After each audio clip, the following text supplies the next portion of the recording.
себеби өспүрүмдөргө туура мамиле жасоо, конфликттердин өспүрүмдөр менен чыгып жаткан конфликттердин себебин талкуулоо, эмне себептен ошол конфликт чыгып аткандыгын так анык биле аласыздар. Ошондой эле өспүрүм балдарга конфликт эмне пайда экендигин же болбосо аларга өнүгүү эмне үчүн керектиги жөнүндө маалыматка ээ болосуздар.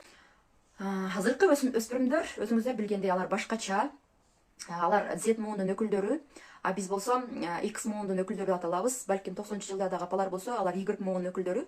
Ошондуктан X муун, Y муун жана Z муундар албетте биздин көз караштарыбыз, пикирлерибиз, ойлорубуз бири-бирибизге дал келбейт, түшүнүктөрүбүз дал келбейт. Алар эртеден кечке телефондо отурушат, телефондон ар кандай маалыматтарга ээ болушат, бирок ал маалыматтары кандай маалыматтар экендиги, пайдалуу или пайдасыз экендиги бизге толук, бардык эле апаларга толук белгилүү боло бербесе керек. Ошондуктан алар ар кандай играларды ойношот, өзүңүздөр билгендер. Бул игралар биздин балдарды албетте агрессивный кылып турат. Өспүрүм курак ансыз да эмоционалдык абалын дебизби, иш кыса баягы маанай настроениясын көзөмөлдөй албаган, жаз сыяктуу бирде ыйлап, бирде кайгыра калып, бирде күлө калган абалдагы өспүрүмдөр играларды ойноп, андан бетер жанагы агрессивный же болбосо ачуулуу абалда болуп турушат. Анан биздин сөздөрүбүздү жактырбайт, мойну жонойот дегенде, мойнулары жонойуп, мүйүздөрү чыгып, ошентип биз менен балдардын ортосунда көбүрөөк конфликттер негизи чыгат да, чыгып келе жатат. Эмне үчүн чыгат? Биз балдарды жөндөн эле уруша бербейбиз. Өзүңүздөр билгендей, балдарыбыз эртеден кечке телефондо отурушу мүмкүн, же болбосо өзүнүн келечегин ойлонбойт, же болбосо үй жумуштарын аткарайын дебейт. Биз апалар айтсак, балам ушундай кыл, же болбосо сабагыңды оку, же ушундай бол. Эми сиздер кандай апасыздар? Кичинекей балдарыңыздар болсо, ал балдарга кандай тарбия берип жатасыздар учурда? Ал эми өспүрүм балага ушул убакка чейин кандай тарбиялык фундамент куюп койдуңуз? Ошону аныктаган азыр тест аткарабыз. Андыктан даярсыздарбы? Мен телефонду удобный кое албадым. Даяр болсоңуздар, анда баштадык. Биринчи суроо. Эгерде балаңыз акча уурдап, баарын иштетип салса, сиз кандай реакция кылмаксыз? Даярбыз, Эгерде сиздин балаңыз сиздин чөнтөктөн биш кыса сизден акча уурдап, баарын иштетип койсо, сиз эмне кылмаксыз? Биринчи суроо. Биринчи варианттары. Биринчи варианты терисин тескери сыйрымакмын деген жооп болсо, 2 балл бериңиз өзүңүзгө. Терисин тескери сыйрымакмын, аябай уруп жазаламакмын десеңиз, 2 балл бересиз. Сүйлөшүү жол менен түшүндүрөмүн, уурулук бул туура эмес экендигин айтамын деген апалар болсо 3 балл беребиз. Ала берсин, акчада дагы таап алам деген ойдо болсоңуз 4 балл бересиз.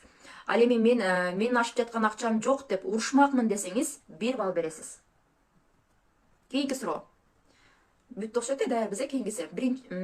Бир күндө балаңыз үчүн канча убакыт, өспүрүм балаңыз үчүн канча убакыт бөлүп жатасыз жана бөлгөнсүз? Биринчи жооп, зарылдыкка жараша убакыт бөлөмүн десеңиз 2 балл. Күнү түнү балдар менен биргемин десеңиз 4 балл. Бош убактым болсо эле албетте баарын балдарыма арнамакмын да деген жооп болсо 3 балл. Чатка жазбай эле өзүңүздөргө кандайдыр бир жазып, анан акырында балдардын канча балл алганыңыздын суммасын эсептейбиз да. Ошондуктан чатка жазуунун кажети жок. Бош убактым болсо баарын балдарга арнамакмын деген болсоңуз 3 балл. Сүйлөшөөргө бош убактым жок менин десеңиз 1 балл бересиз. Кийинки суроо. Эгерде бала 2 алса, мектептен 2 алып келсе, сиздин реакцияңыз кандай? Уруп, сабагыңды оку деп отургузуп коймокмун, жазалап. Андай мамиле кылган болсоңуз 2 балл бересиз. Окуусуна жардам бермекмин, сабактарына жардам бермекмин, же болбосо кандайдыр бир репетитор жалдамакмын деген жооңуз болсо 3 балл бересиз. 2 алабы, 3 алабы, эч нерсе эмес, мага анча эле мааниси жок баасынын деген ойдо болсоңуз 1 балл бересиз. Төртүнчү жооп, мектепке барып, мугалим менен эмне үчүн 2 алгандыгын сураштырып сүрүштүрөмүн деген жооңуз болсо 4 балл. Төртүнчү суроо. Али өспүрүм бала азыр чоңоюп калды. Өспүрүм балаңызга же учурда кичинекей балдарыңызга жатарда жомок айтасызбы? Уктардын астында жомок айтасызбы? Ооба, күндө айтам деген жооңуз болсо 3 балл. Кээде гана айтам деген жооңуз болсо 1 балл. Эч айткан эмесмин деген жооп болсо 0 балл. Жомокту жатарда болбогон эле жомокторду, жомоктун эмне кереги бар, бала үчүн бир да пайдасы жок. Анын үстүнө пайдасыз, керексиз жумукту уктаа арасында айтканда эмне кереги бар, ансыз деле бала уктайт го деген жообуңуз болгон болсо, анда 2 балл бересиз. Кийинки суроо. Сиз кеңешти, суроо ушундай. Сиз кеңешти, акылды, сиз кеңешти, акылды. Жооп: ар саат сайын айтып турам десеңиз 2 балл. Азыркы балдарга кеңеш айтуунун кереги жок, алар ансыз деле өздөрү бардыгын билишет деген жообуңуз болсо 4 балл. Зарылдыкка жараша айтамын деген жообуңуз болсо 3 балл. Кеңешти эч кимге айтуу керек эмес, кеңеш айтпагыла деп башкаларга да сунуштамакмын деген жообуңуз болсо 1 балл бересиз. 6-нчы суроо. Балаңыз менен ушуп кетсеңиз, ким биринчи кечирим сурайт? Жооптор: ким биринчи катасын түшүнсө, ошону биз кечирим сурайбыз. 3 балл. Эч кимибиз эч качан кечирим сурашкан эмеспиз десеңиз 1 балл. Бала сураш керек да десеңиз 2 балл. Дайым мен сурайм кечиримди, балдар байкуштар эми, жалко балага деген жообуңуз болсо 4 балл бересиз. Балаңыз сизге сырын айтабы? 7-нчи суроо. Балаңыз сизге сырын айтабы?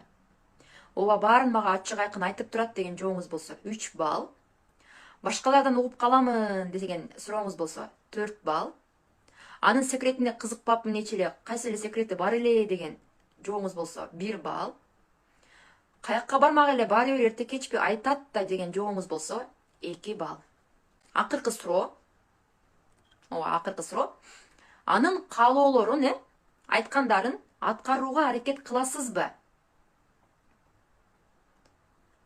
Биринчи жооп: бир айткан сөзүн 2 кылбай аткарамын дайым десеңиз 4 балл.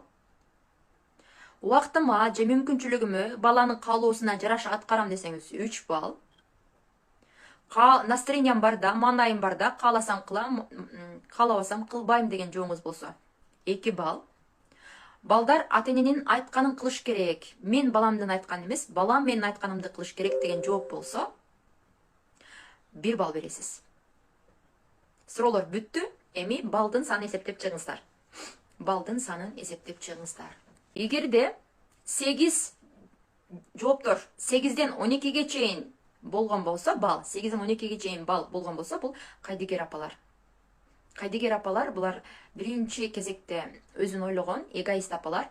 Аларга эң негизгиси акча, байлык, өзүнүн карьерасы биринчи орунда турат. Баланын өнүгүүсү, өсүп жатканы ал үчүн маанилүү эмес.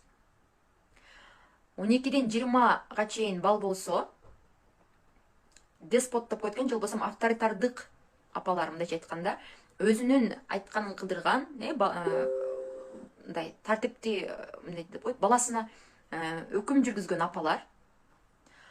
21ден 26га чейин балл болгон болсо, булар дос апалар деп айтылат экен. Мындайча айтканда, бала менен жакшы сүйлөшө алган, баланын кызыкчылыктарындагы ойлогон, баланын өнүгүүсүнө жардам берген, мындайча айтканда, бала тарбиясында кайдыгер эмес, жакшы билимдүү апалар деп айтсак болот экен.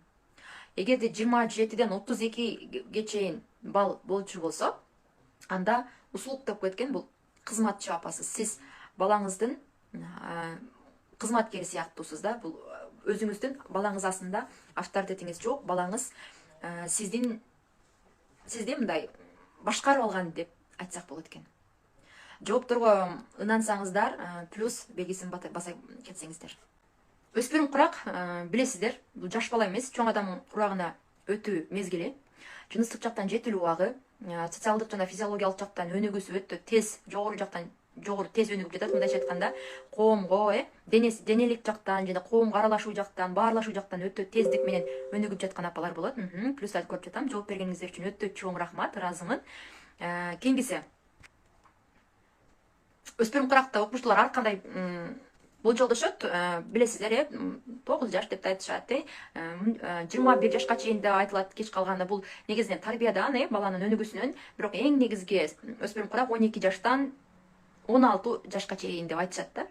16-17 жашка чейин. Бирок ошол эң эмне деп коет, курч, өспүрүм курактын эң курч, коркунучтуу учуру дейбизби, кризистик учуру дейбизби, 13 жаштан 15 жашка чейин 16-17 жаштагы балдар өзүн таап, өзүнүн өздүгүн билип, токтолуп калган учур болот.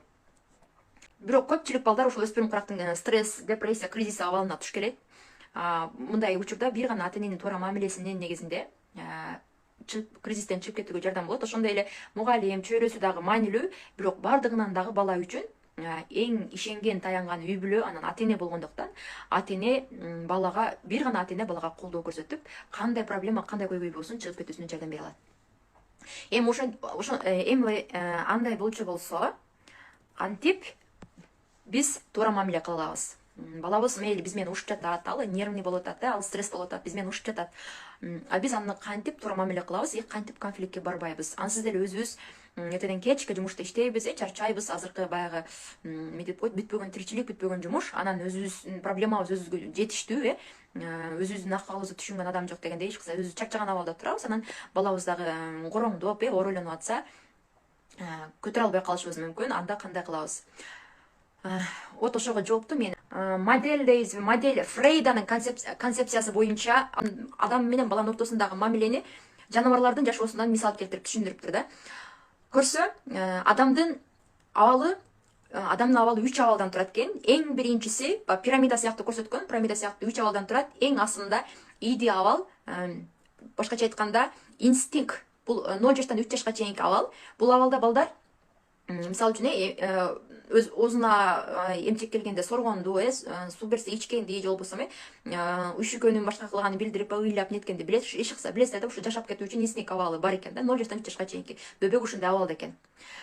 Экинчи абалы 3 жаштагы кризис деп коет. Эч кырса бул баланын бир аз аң сезими өсүп өнүгүп отуруп, анан тыш сырткы чөйрөнүн таасиринен дагы балада эго пайда боло баштайт экен. Эго дегени бул ички каалоолору же ички потребносттору, өтө жалпак тил менен айтканда нафсилери. Нафси дегенде эгого туш келет, бирок нафси бул эгонун толук түшүнүгүн бере албайт деп айта алам. 80% нафсиге жакын да, нафси каалоолору. Иши кыса адамдын ички каалоолору.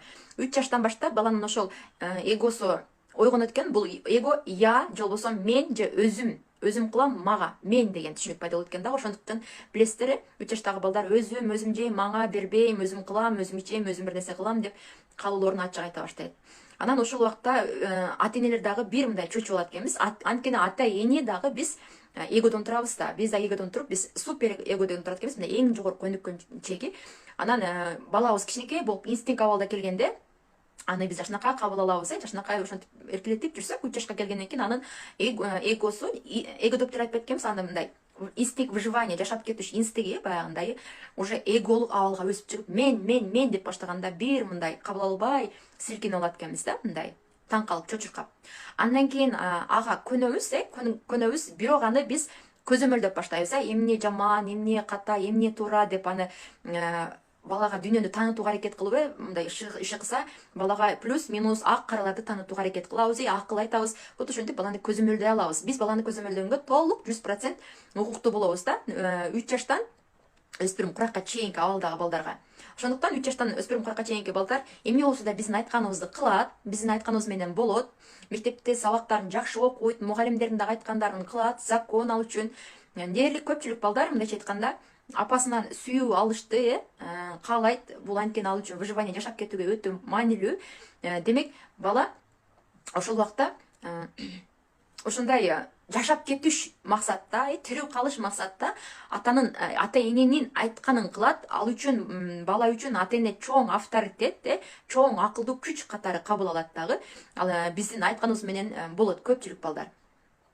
Анан эле бул балдар көбүнчө мындай неосознанный түрдө дейбизби, өзү байкабаган абалда ошентип биздин айтканыбызды кылат. Анткени анын ички инстинкт плюс каалоосу экөө биригип, пирамиданын эң астыңкысы инстинкт абалы, экинчиси эго абалы, үчүнчүсү супер эго абалы деп берилет экен да жанагы. Анан ошол баланын инстинкт абалы менен жанагы эго абалы, мен өзүм кылам менен жашап кетиш абалы биригип, сабагын жакшы окуп, өзүм аткарам тапшырмамды деп иш кылса, жашап кетиш плюс ошондой абалда жүрөт экен. Кийинкиси 12 жаштан баштап бала бул өзүн чоң адам сезе баштайт. Анткени бала улам өнүгүп өсүп отуруп, бул өзүн чоң адам катары тааный баштайт экен дагы супер эголук абалга киришет. Эми ата эне дагы супер эго, өспүрүм курактагы бала дагы супер эго. Анан эмне болот? Ошол жерде баягы эки кочкордун башы бир казанда кайнабайт деген сыяктуу бала супер эголорду кабыл алгысы келбей баштайт экен. Эмоционалдык жактан бөлүнүүнү каалайт экен. Башкача айтканда, супер эго, өспүрүм баланын супер эгосу ата эненин супер эгосунан бийлик так талаша баштайт экен. А ата эне дагы ошол супер эгосунун негизинде биз адам баласы билесиздер, эч качан мындай бийликти бергибиз келбейт. Биздин дагы супер эгобуз эч качан баягы балага бийликти бергибиз келбей калат экен дагы. Баланы мурдагыдай эле аны кабыл ала албай, таң калып, мурда биздин айтканыбызды кылып, ушунча жыл 12 жыл айтканыбызды кылып, биздин кеңештерибизди угуп, биздин акылдарыбызды угуп, биздин немебиз менен жашап келген бала, анан мен чоң адаммын деп эле чоң адам боло элек, толук супер эголук абалга жете элек, толук акыл эске кире элек дагы мен чоң адаммын деп эле чыга калганда биз аны кабыл ала албай таң калат экенбиз дагы, ортодо түшүнбөстүктөр жаралат экен. Анан балдарда көп, ушул убакта балдарда көпчүлүгүндө ата энем деп айтканда, грубо айтканда тупой, же болбосо ата энем эскин аламы да, түшүнбөйт да, айта берет да деген сыяктуу сөздөрдү сүйлөп баштайт экен. Бул жаныбарлардай, балдар бул жаныбарлар сыяктуу ата энеден бөлүнгүсү келип, эмоционалдык жактан бөлүнгүсү келип, өзүнүн достору менен, чөйрөсү менен баягы топ болуп, группа болуп жаныбарлар жүрүшөт го, өзүнүн үйүрү болуп. Ошол сыяктуу балдар дагы үйүргө кызыга башташат экен да, мен топ болуп.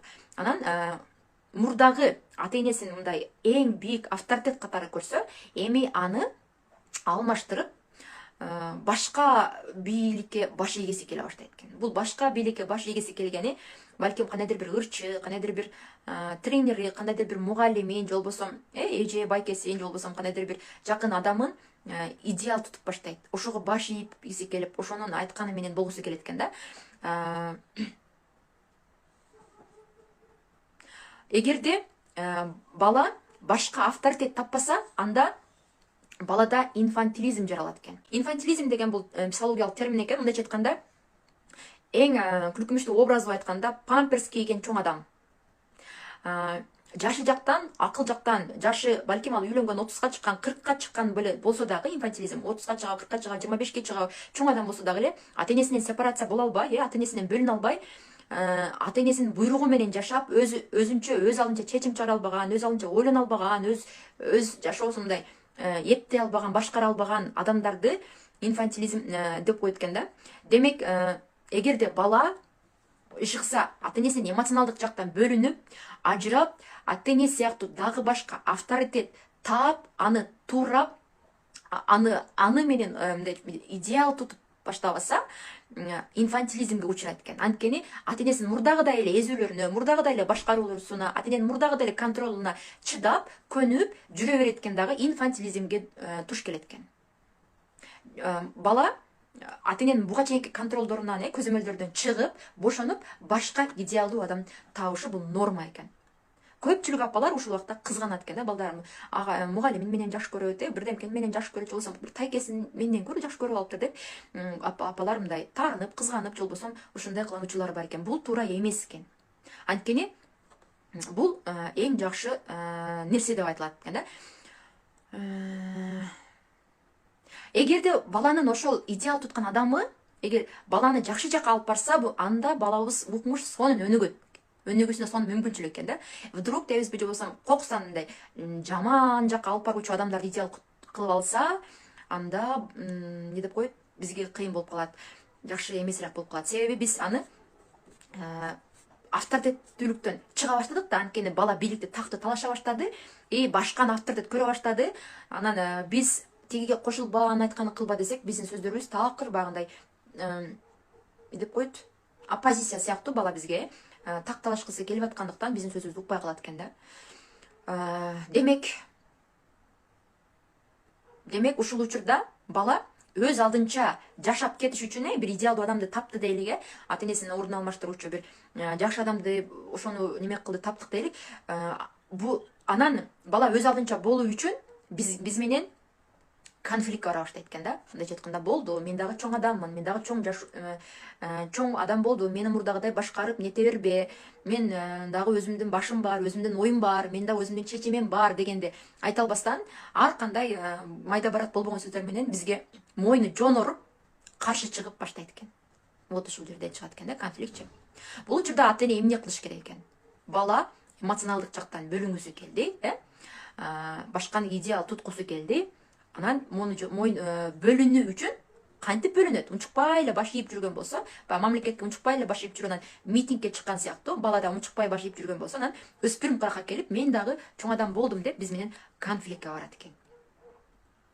Анан ата эне эмне кылабыз бул учурда? Ата эне бул учурда акылдуулукка салып, такты убактылуу эле беримиш болот экенбиз да балага. Бийликти убактылуу эле беримиш болот экенбиз. Такты убактылуу эле беримиш болот экенбиз. Конфликттен чыгуунун эң жакшы жолу бул балага эркиндик берүү. Кандай эркиндик, кандай абалдагы эркиндикти бир астан кийин жооп берем. Балага эркиндик берүү. Эни буга чейин 12 жыл башкарып, көнүп калып жасаган, буга чейин 12 жылга чейин жасап келген мамилелерибизди эми алмаштырууга мажбур болуп, мурунку мамилелерибизди токтотуп, ага чоң адам сыяктуу мамиле кылууга өтүшүбүз керек экен да. Мындайча айтканда, өзүбүз дагы даяр болушубуз керек. Эми кандай адамдар бийликти алышат? Могу жерде бир нерсени айта кетейинчи. Так. Бул жерде айтпай калыптырмын, бир мисал жаныбарлардын мисалын айтканда, бала эмне үчүн ошол эмоционалдык жактан бөлүнгүсү келет? Эмне үчүн ата эне ошол жөнүндө айта кетейин.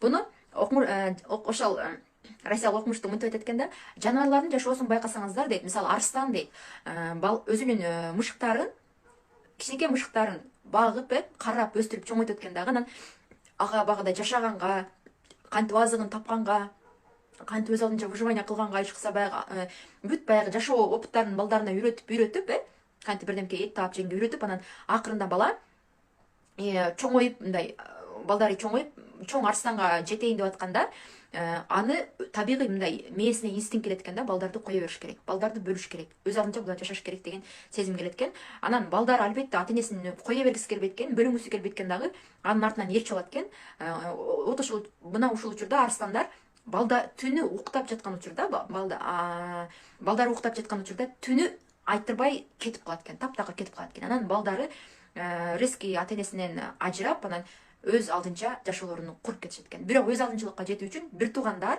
группасы чогуу жүрүшүп, чогуу биргеликте азык таап, биргеликте жашап баштайт экен да. Анан ар кимиси өзүнүн жашоосун улап кетет экен. Вот ошол эми табияттын мисалынан карасак, баардык жаныбарлар балдарын чоңойгондон кийин кое беришет, бөлүшөт. И адамдар гана, көпчүлүк адамдар гана балдарын кое бергиси келбейт экен да, баягы бөлө бергиси келбейт экен дагы.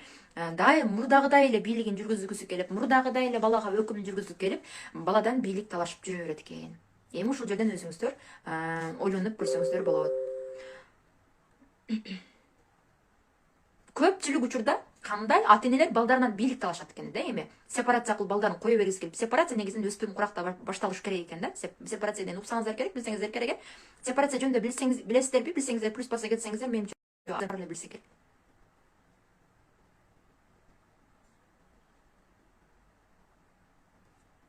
Сепарация. Бала менен ата эненин ортосундагы сепарация. Айрыкча апанын ортосундагы, бала менен апанын ортосундагы сепарация. Билсек плюс, билбесек минус деп жаза кетсеңиздер. Билесиздер, сон. Кетти анда.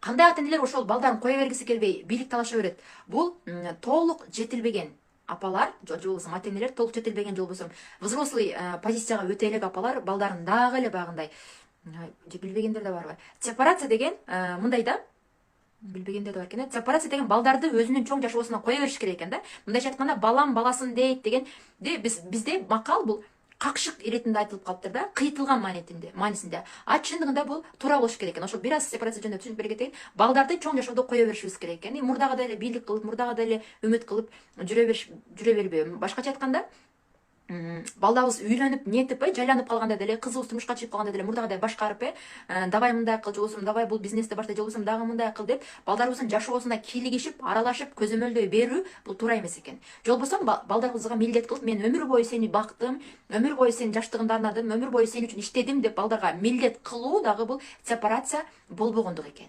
Балдарыбыз өз балдарын ойлош керек экен. Анын балдары өз балдарын ойлоп, сепичка сыяктуу уланып кете бериш керек экен да. А бизде тескерисинче балабыз өзүнүн баласын ойлобой эле ата энесин биринчи ойлоп алуу бул сепарация болбогондук. Эми динге ала турган болсок, мындайча айтканда, бала милдеттүү түрдө эмес, бала өзүн кыйнаган, өзүн күнөөлөгөн абалда эмес, жөн эле жакшылык иретинде, адамгерчилик иретинде ата энесине мамиле кылуусу бул туура болот экен дагы. Мен апам өмүр бою мени бакты, апам өмүр бою мени кыйналды, ата энем өмүр бою мени деп жашады деп өзүн кыйнабы, өзүнүн ушинтип бала ата энеге ойлоо бул сепарация болбогондук экен да. Ата энесин өмүр бою ата энесинин проблемасын чечем деп күйүп быша берүү. Ишкыса балдарыбызды кое берүү, жаныбарлар баардыгы балдарын кое берген сыяктуу, өзүнүн жашооңду өзүң эпте деп кое берген сыяктуу, адамдар да биз да балдарыбызды кое беришибиз керек экен да, өзүнүн жашоосун эптесин. Анан анткени биз толук жаныбар эмеспиз, анан балдарыбыз бизге келип, жакшылык берген акчаларында белек, падака иретинде берип, милдеттүү түрдө эмес, белек иретинде берген мамиле болуусу бул норма экен да. Аны интернеттен да толук карап алсаңыздар болот. Эми кандай апалар ошо балдарын сепарация кылгысы келбейт экен? Толук жетилбеген, мени карасын, мени уксун, келинди эмес мени уксун, кайнененин сөзү закон деген түшүнүктөр ушул сепарациянын жоктугунан экен.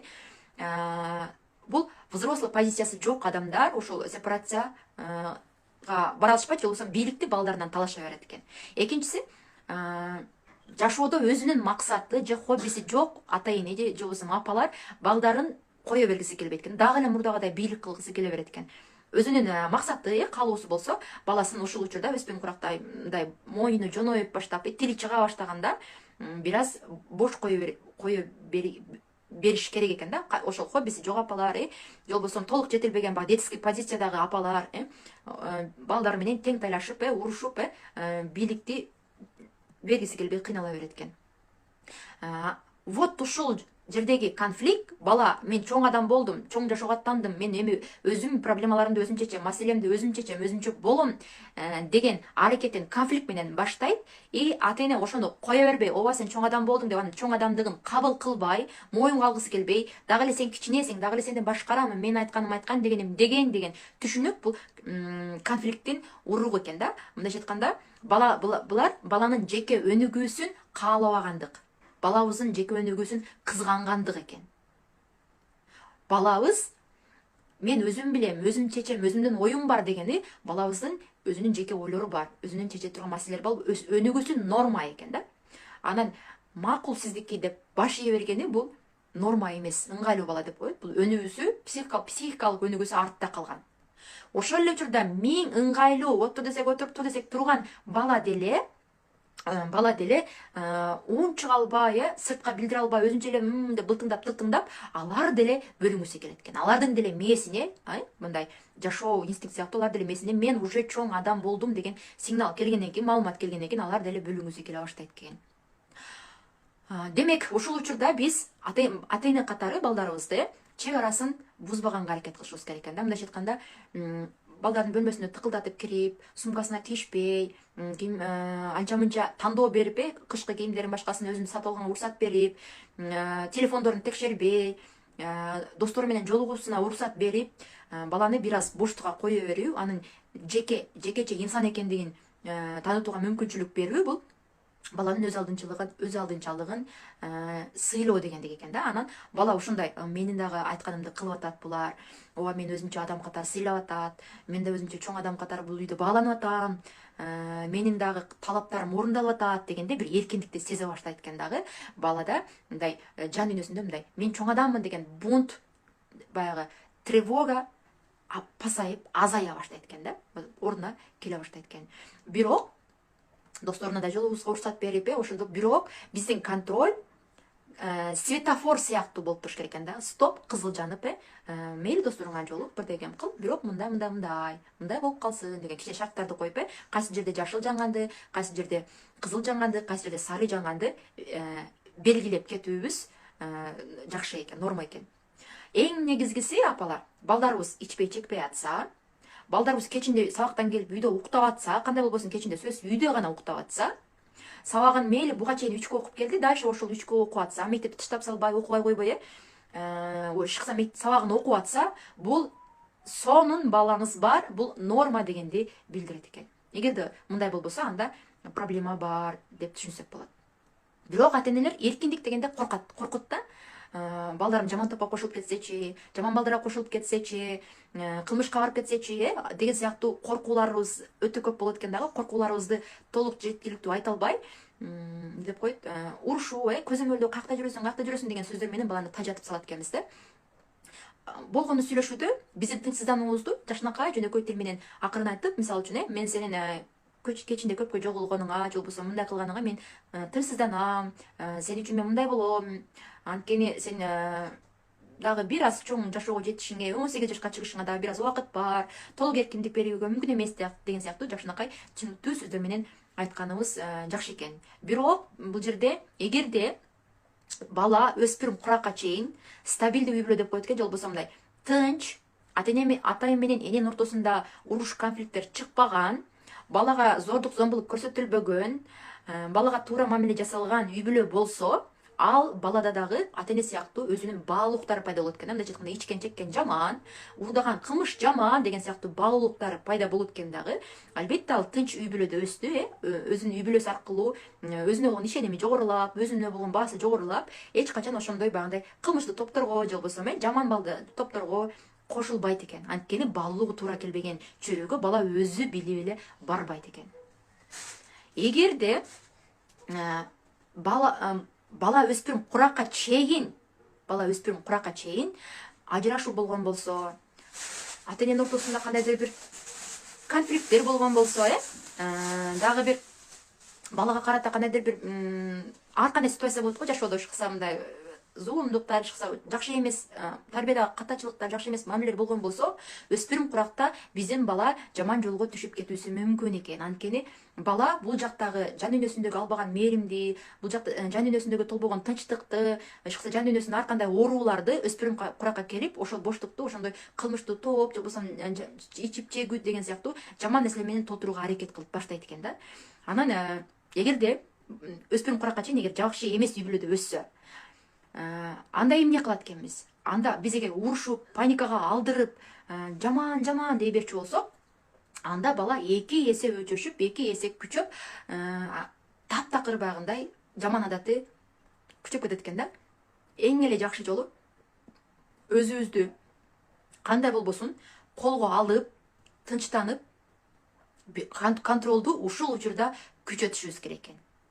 Эгерде үй бүлө бала өспүрүм куракка чейин жашоо мындай психикалык абалы мындай үйдө уруш жаңжал, дагы бирдемке, балага карата уруш жаңжалдар болгон үй бүлөдө бала чоңойсо, анда өспүрүм куракта ушундай үй бүлөлөр гана контролду күчөтүш керек экен.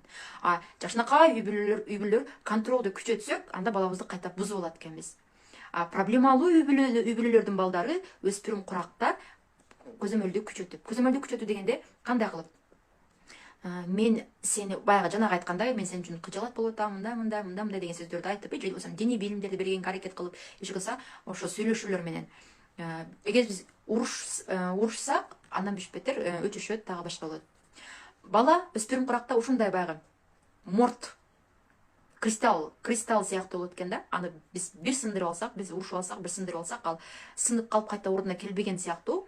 Өспүрүм куракта бала көңүлү ушунчалык чувствительный болот экен да. Аны итят абайлап кылган мамиле кылышыбыз керек экен. Башкача айтканда, буга чейин балаңызга, кичинекей мезгилдеги балаңызга башкача мамиле кылып келсеңиз, өспүрүм куракта балаңыз менен болгон мамилени таптакыр башка нукка өзгөртүү керек экен. Мен өзүмдү жана айтканымды унута кетипмин. Өспүрүмдөрдүн табиятын жеке изилдөөчүмүн. Учурда өзүм кесибим педагог болсо дагы. Албетте сиздерге берип жаткан маалыматтар, психологдордун маалыматтары ушундай. Демек, бала жөндөн жөн бузулбайт экен. Бала жөндөн жөн бирдемкеге барбайт экен. Бузулган болсо, ал баланын кандайдыр бир жан дүйнөсүндө албакка гана ошо жана айтып кеткендей, болуу, жан дүйнөсүндөгү оорусу, кандайдыр бир таарынычы, кеги, бир кайгысы, проблемасы бар балдар гана жаман жолго барат экен.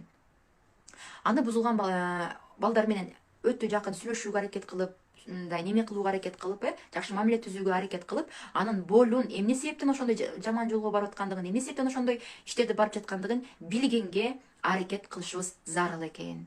Вот ошол ошондой жол менен гана маселесин чече алып, же болбосо кандай десек, бала сигарет чегип койду дейли, ошондой кылып койду. Анан биз урушпастан тынчтанып, балам, чегип көрдүң, бирок бул сенин денеңдин душманы, жашооңдун, келечегиңдин душманы. Буга зависимый болуп кетсең, көз каранды болуп калсаң, анда келечегиңди талкалаганың, мейли кызыгып татып көрүпсүң, эми башка кызыкпай эле кой деген сыяктуу акырын жай түшүндүргөн сөздөрдү айтышыбыз зарыл экен. Эгерде бала бизге таарынып калган болсо, анда аны күтүп, кандайдыр бир пауза убакыт берип, унчукпай, сүйлөшкүсү келбей, бала сүйлөшкүсү келбей калат го, өзүн баш тартып атса, бир аз убакытка күтүп, унчукпай турсак, бала айрыкча ушул өспүрүм курактагы бала сүйлөшүүгө, баарлашууга өтө ички потребностьбиз, ички талабы, каалоосу күч болот экен дагы. Ага достор менен эле сүйлөшүү өтө маанилүү болсо дагы, ата эне менен сүйлөшүү дагы өтө маанилүү экен да. Биз аны кыстап эле суроо берип, кыстап эле сүйлөшүп, уккусу келбесе да сүйлөшө берсек, адам бешбетте бизден качат экен. Сүйлөшкүсү келбесе, уккусу келбесе, бир аз кое турсак, укпай турсак, балким бир айдан кийин болсо дагы унчукпасак, баары бир бизге сүйлөшүүгө барат экен. Эгерде сүйлөшкөн учурда биз бала өзүнүн проблемасын айта баштаган учурда эле биз аны жаманда, же болбосо зыянда, бирдемкеде деген сыяктуу обсуждение кылып, аны сындап, критикалап баштасак, андай сөздөрдү анын жан-энеси көтөрө албайт дагы. Таптакыр анда бизге сырын дагы, деп коет, оюн дагы, көйгөйүн дагы, проблемасын дагы айтпай калат экен. Ал бала жарылып, өзүнүн сырын айтып жаткан учурда унчукпастан көңүл буруп гана угуп туруш керек экен. Эч кандай сөз айтпастан. Качан гана ал айтып бүтүп, мындай болду, мындай болду, мындай болду деп айтып бүтүп, анан эмне кылсам болот деп сезип, бала урушпасын билсе ата энесинен, сындабасын билсе, критикалабашын, сындап мындай неме кылбашын билгенден кийин гана эмне кылсам болот, же болбосо сиз эмне кылгансыз, кандай кылса болот деген суроону сөзсүз балдар өзү берет экен. Анан берген учурда гана чоң адам позициясында гана кеңеш айтуубуз дурус болот экен да. Чоң адам позициясында, мындайча айтканда, я умный родитель, а ты маленький дурак деген сыяктуу эмес. Сен али кичинесиң, башың жок, мен акылдуу ата энемин да деген сыяктуу эмес. Аны менен чоң адамдай мамиле кылып, чоң адамдай акырын кеңеш берсек, анан бала эмне кылат, бизге ишенип, мындан артык сырларын айта баштайт экен.